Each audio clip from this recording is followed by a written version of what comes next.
To get started, first press on the extension. We have many different functions in this extension. We will use extract videos. As you can see, we extracted the videos in this list. To extract more, simply scroll down.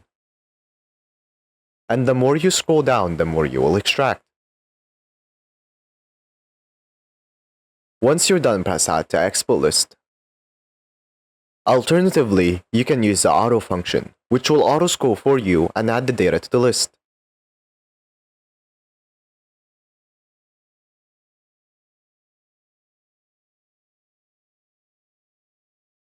Once you're done, press Stop. Now, to export this, press Export Data. You can export it in many different ways. I will export it as HTML. After exporting, here is all the data we extracted. Let's try one more function. Let's say we want to extract the chat of this creator. To do this, press on the extension. Then press Extract Chat.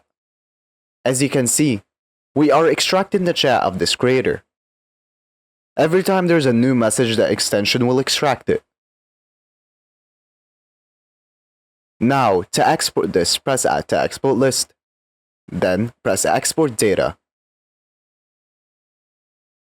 And just export.